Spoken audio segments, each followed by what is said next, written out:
So far in part 5 and part 6, we generated all these color styles automatically from scratch using Figma AI agent. Now in part 7, we would repeat the same steps and generate all of this using our new type scale generator plugin. We will be able to select a font family, font weight, add our name and ratio, and finally clicking generate, and that would generate all these type styles for us in a split second. Also in this video, we will be using Opus 5 as a model to refine our prompt before feeding it into AI agent, so I'll be showing you that as well in this video.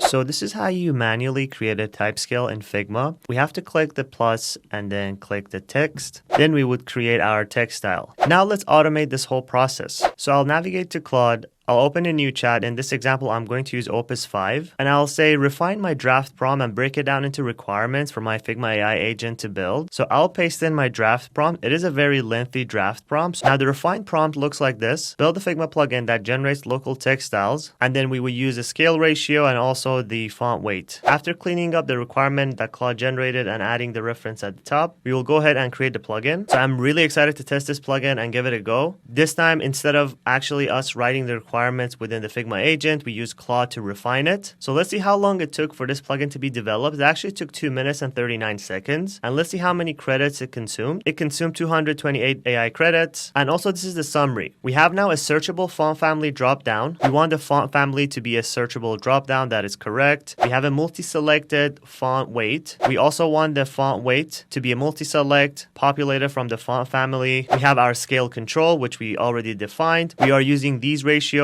These were identical requirements that I put into my draft, which is minor second all the way to golden ratio 1618. We have a live preview, which we didn't originally recommend in our draft requirement, but it was actually added as Claude refined our prompt. Also, one more requirement, it says it added a live preview requirement, even though this was not added in the original requirement, so we'll just keep it there. We wanted the / naming group to be exactly like our previous color plugins. Here you see this is what we want to be created exactly for text styles. We want to have the font weight to be added in the beginning, and we want the style name to be added later with the index. This is exactly what I had in my requirement. So here we would have bold / display 1 all the way to display 6, and then if we have regular font, we would have regular / display 1 to 6. And then we have some conflict handling edge cases that we let Claude handle that for us. Some edge cases that if your increment goes below 0, how to handle these. If font family is unavailable, what to do. So now the time comes. Let's run the plugin. So at a first glance, it looks amazing, but the font weight is too much. So we definitely want to prompt it to be a drop down for the font weights. So we exactly want to say font weights should be a drop down like scale ratio. So let's just go ahead and tell it what to fix. This tells us that anything you build as a one shot is not going to always to be perfect. You have to refine it as you go. So let's just add this requirement. So the new requirement that we added is change the font weight selector to be a multi-select drop down and matching the visual styles of the scale ratio. So here the scale ratio is actually a drop down. We want font weight to be a drop down. However, we want to preserve the core functionality to allow selecting multiple weights. Because in this example, we want to select regular and bold. So it is hard for us to choose that way. So here we can select regular and bold, but we want to match it like scale ratio. Let's also test the font weight. Let's see if we can do search. That is correct. We can search for different font families. In this example, Open Sans. And you see that is correct. If we search for Open Sans, we get different font weights, which is scoped to Open Sans. That is perfect for us. So let's try using Open Sans, bold, and then regular. So now let's go to test other areas. Or in this example, we can test it and change it to heading and see if it actually is being reflected here. We will keep the base font family as 16 pixels. And in this example, let's use custom to see how custom looks like. So now when we select custom, we have a custom ratio added for us. So let's use 2 for custom ratio. And then for step up, let's use 2. For step down, let's use 1. And then this is the live preview. Even though we didn't add any requirements, here we can see the live preview. Because I added 2 and 1, the live preview would look like this. This is the base font. It doubles every time and it increments 1 time down, which give us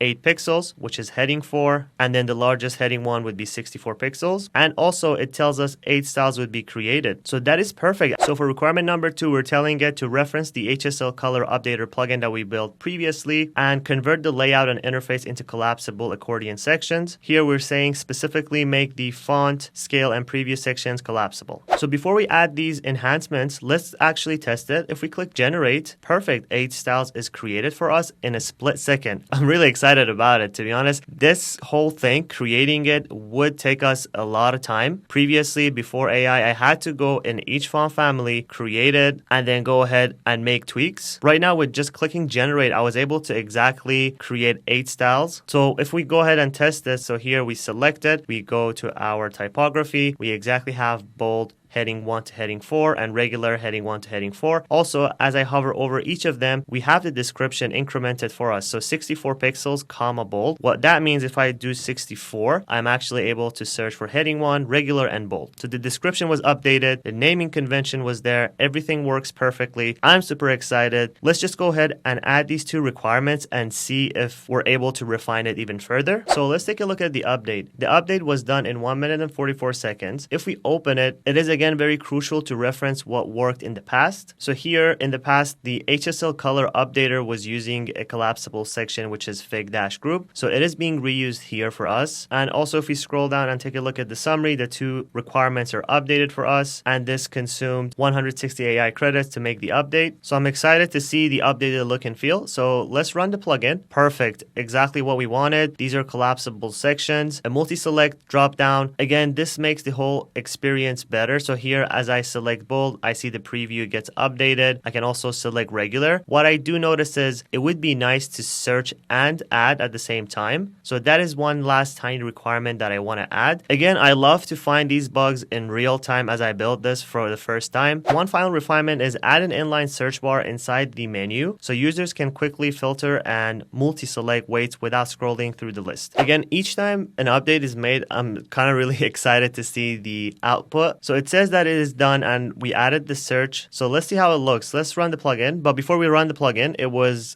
created in 55 seconds and it consumed 162 AI credits. So let's run the plugin. Perfect. We get our collapsible section here. When we click, perfect. We have the searchable font weights. Also, if we click, these are collapsible as well. So let's go ahead with open sans and then let's search bold and then let's search regular. Perfect. And also let's search thin. You see thin doesn't match the open sans because it is not a font weight from the open sans family. So let's see what it's actually being called. It's actually being called light. So we'll choose light. So in this example, we want to test bold, regular, and light. Let's go ahead and delete our previous text styles that were generated. This time, let's keep display as the name. Let's go with 14 pixels and let's keep the default major third. We want to increment 4 times up and 2 times down. Also for the rounding, we always want to go with whole pixels, but we have again this ability to go with decimals, 1 decimal or 2 decimals to have again more precise increment generation. So we'll test that feature as well. So let's collapse all of that. We have our preview, which is pretty nice. We have a base of 14. The increment all the way to the up, display 1, the largest one is 34 pixels. It is dynamically renamed for us. The display 7, the smallest one, is also dynamically renamed. And the final output should be 21 styles. And let's click generate. That is perfect. We generated 21 styles. So let's test them. So here we would go and test it. Let's search for 17 pixels. Here 17 will now give us 3 different font sizes, the bold, the regular, and the light. So if you're enjoying these free lessons, hit like and subscribe and consider becoming a member.